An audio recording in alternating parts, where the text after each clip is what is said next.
Bonjour à vous et bienvenue sur cette nouvelle édition du Journal du Hardware. Et petite mention spéciale à nos deux loulous nationaux de Villebrequin qui étaient sur Popcorn ce mardi. Sinon aujourd'hui nous avons quelques petites news à nous mettre sous la dent. Un nouveau chipset X570S de chez AMD serait peut-être prévu pour un Zen 3 Plus. Les puces Zen 3 seraient potentiellement vulnérables de la même manière que Intel était vulnérable à Spectre. Les cartes graphiques AMD avancent vers le MCM. RTX Voice va être disponible aux cartes GTX. Gigabyte innove et sort un design de carte qui n'a été jamais vu jusqu'à présent. On a aussi quelques rumeurs sur le lancement de Threadripper en Zen 3. On se finira bien sûr par des fast news aussi rapides que l'éclair, sans oublier le petit conseil de vie à la fin qui est immanquable, si vous ne voulez pas rater la vôtre bien sûr.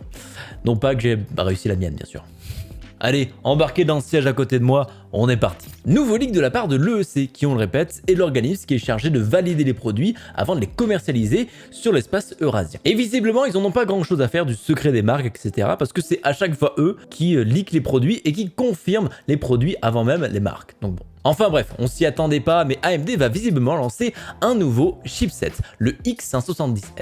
S pour sexy bien sûr, ça va de soi. Serait-il un moyen d'annoncer de nouveaux CPU Zen 3 au nom de code Warhol? On ne le sait pas vraiment, surtout que AMD n'a pas forcément communiqué sur cette partie-là. Mais un nouveau chipset à l'aube d'un changement très probable de socket paraît quand même assez bizarre, surtout que ça arrive normalement en fin d'année. Donc bon, peut-être qu'on va devoir rester sur AM4 encore un petit bout de temps. On ne sait pas ce que ce nouveau chipset va vraiment nous offrir, mais bon, espérons que ce soit un petit peu différent du B550 qui n'a rien à envier au X570 actuel. Après, comme l'indique Moonglow is dead, S ne semble pas être pour sexy, et c'est fort dommage, mais plutôt pour silent parce que ces cartes mères ne nécessiteraient pas un ventilateur sur le chipset pour pouvoir le refroidir. C'est très bien, mais j'espère simplement qu'on va pas se retrouver à payer plus cher juste pour avoir un ventilateur en moins, parce que c'est un petit peu dommage et contre-productif. Par contre, une chose est sûre, c'est que le RGB sera forcément de la partie. Vous savez là pour les FPS supplémentaires que ça fait gagner. Vous n'êtes même pas au courant, et ça se dit fan de hardware. Visiblement, il y a eu des fabricants de CPU qui ne se sont pas forcément protégés durant la création d'un CPU. En effet, Zen 3 pourrait être vulnérable à des hacks de type Spectre, comme on a pu le voir avec Intel dans le passé. Cette vulnérabilité viendrait du Predictive Store Forwarding, selon AMD. Une optimisation micro-architecturale pour améliorer l'exécution du code en prévoyant le changement des dépendances. Vous n'avez rien compris? Eh bien c'est normal, parce que c'est du code et on aime utiliser des mots compliqués sans raison, parce que nous sommes les rois du monde. Désolé, je me suis encore emporté, faut vraiment que je commence à prendre mes cachets moi. En langage humain, c'est une fonctionnalité de prédiction qui améliore un petit peu les performances de votre processeur. Et visiblement, c'est justement ça qui causerait une vulnérabilité au niveau de l'architecture Zen 3. AMD avait été plutôt tranquille jusqu'à présent, mais ça revient à montrer que personne n'est à l'abri de ce genre d'attaque. Car bon, après c'est impossible que tout soit protégé parfaitement, donc on trouvera forcément des portes d'entrée. Le principal danger serait pour les logiciels qui ont besoin d'isolation de type sandboxing, ou si la prédiction n'est pas bonne et que ça charge la mauvaise dépendance, eh bien oupsie doupsie, you got hacked. Enfin bref, pour nous le consommateur moyen, ça ne devrait pas forcément nous impacter, et si c'est vraiment le cas, on peut tout simplement le désactiver. Mais à quel prix me direz-vous? Eh bien 0,5 à 1% selon les tests. Donc si jamais vous êtes concerné, c'est pas quelque chose qui va faire plier Zen 3 et vous obliger à acheter du i9 Rocket Lake. Vous aurez toujours 99% des performances restantes dans le pire des cas. Pas si pire. Donc on verra bien ce que AMD prévoit pour ça, mais bon, vous êtes tranquille, rassurez-vous, et n'oubliez pas de rester chez vous couvert. On suit un peu l'avancée de AMD au fur et à mesure des brevets qu'il dépose. En effet, on a pu apercevoir sur Free Patent que AMD en avait déposé un tout nouveau. Ça concerne visiblement pas les GPU orientés gaming pour le moment, ça sans douter, mais ça nous confirme qu'ils prennent une approche similaire à Ryzen avec du multi-chip module. Il y aurait visiblement plusieurs chiplets interconnectés avec ce qui semblerait être une memory bar. Et la particularité de celle-ci, c'est qu'elle devrait normalement interconnecter les différents die. Ici, ça va principalement agir comme un cache L3 partagé entre ces différents chiplets, permettant de partager les datas bien plus efficacement. C'est une belle évolution depuis les derniers brevets qu'on avait pu voir en janvier. On est un peu moins dans le flou sur comment faire pour la communication inter-die, et ça fait plaisir à voir. En tout cas, le MCM avance vite entre AMD et Nvidia Hopper,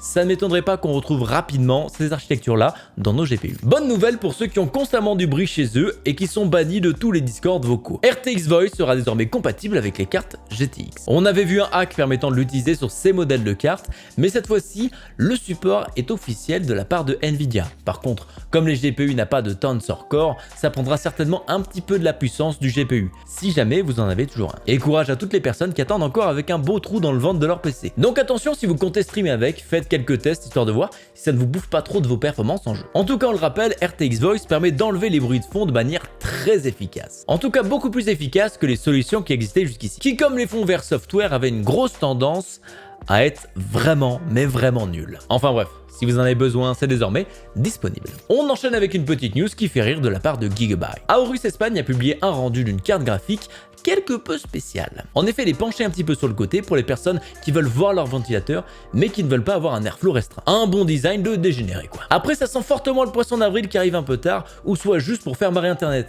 car clairement, il n'y a pas la patte Aorus ici, il manque de RGB et d'un écran. Oui, un écran sur la carte graphique, comme sur les Aorus Master. À quoi ça sert, je sais pas, mais en tout cas, c'est là. En plus, on a une prise DVI dessus, donc clairement, c'est plutôt un rendu qui a été fait pour un gros troll de leur part, mais personnellement, ça m'a fait rire. Donc hop, ça atterrit quoi dans les news. En tout cas, si jamais ce design voit les jours, ça ferait un magnifique cale-porte. On remercie bien sûr Videocards, site sur laquelle j'ai allègrement piqué cette blague. Voilà, elle était bien, donc moi je l'ai pompé tout simplement. Après un petit refresh Threadripper 3000 avec leur ligne Pro qui est sortie très récemment, en tout cas à l'achat grand public, AMD semble préparer la nouvelle génération et clairement autant dire que si Zen 3 est aussi bon que sur le desktop, ça va envoyer du lourd. Selon des rumeurs venant de personnes assez fiables dans le domaine, ces nouveaux Threadripper pourraient sortir cette année en août. Ils seraient aussi visiblement compatible avec le socket TRX 40, donc certainement pas de nouvelle carte mère pour ces puces là. Par contre, bien sûr, une petite mise à jour du BIOS avec un AGESA est forcément de mise ici. Donc attention à bien avoir le BIOS flashback ici, même si bon, ces cartes mères coûtent tellement cher que normalement, ça devrait pas poser souci. Pour ce qui est des spécifications de ces CPU, on n'aurait plus du tout de 12 cœurs comme c'est le cas sur les pros,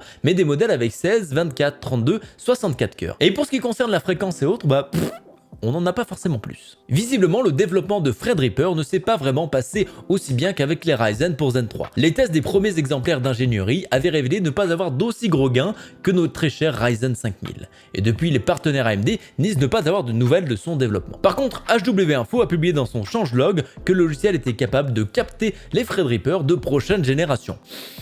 Donc ça sent un petit peu les informations sous embargo ici, parce que personne ne peut nous dire quoi que ce soit. Mais bon, comme d'habitude, le temps fera son travail et on en saura plus bientôt. Il est désormais temps maintenant de passer aux fast news. Twitch se lance dans un combat contre les comportements de harcèlement en tout genre pour les personnes utilisant leur plateforme. En effet, il se réserve le droit de vous suspendre ou de vous bannir si vous avez un comportement très inadéquat en dehors de leur plateforme. Après, pour être honnête, il faut quand même pousser le bouchon assez loin visiblement, car il faut quand même être un leader d'un hate group, vouloir faire des choses pas légales avec des enfants et des menaces de mort envers le staff de Twitch. Donc bon, être un simple sur Twitter ne vous fera pas bannir de la plateforme. Mais bon, attention quand même à la cellule de détective de Twitch.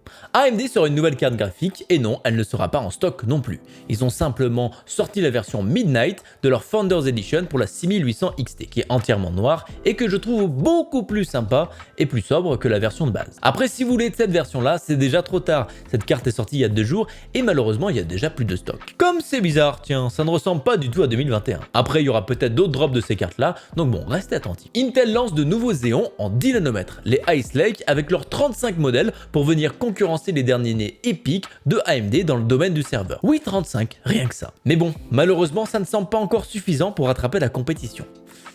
Yikes! Un créateur de GPU de data center chinois vient concurrencer AMD et Nvidia avec des spécifications plutôt impressionnantes pour quelqu'un qui n'est pas justement AMD ou Nvidia. Il s'agit du Tiange Zsin Big Island GPU qui est gravé sur un nœud de 7 nanomètres de chez TSMC et qui produira à lui seul 72 teraflops en crête de FP32. Ce score la placerait donc devant les A100 de Nvidia et les ML100 de AMD. Very impressive. Par contre, malheureusement, elle serait moins puissante pour les calculs FP16. Et oui, on ne peut pas être le king de partout. Enfin bref, ça fait du bien de voir des marques moins connues venir bousculer un peu les géants et qui sait, un jour peut-être ils viendront jouer au stock inexistant avec des GPU pour les gamers. Mais bon, on attend déjà les DG2 de chez Intel avec impatience. Et voilà, c'est la fin des news qui sont encore une fois bien trop longues. Mais tel est mon devoir de venir vous apporter les news de la semaine, ainsi que de faire des vidéos un petit peu étranges en début de semaine. Pour le conseil de vie du jour, si vous n'avez pas d'argent, eh bien plantez tout simplement un billet, ça vous fera un arbre à moulin. Parce que oui, si ça marche sur Animal Crossing, eh bien ça marchera forcément dans la vraie vie. Merci à vous d'avoir suivi cette édition,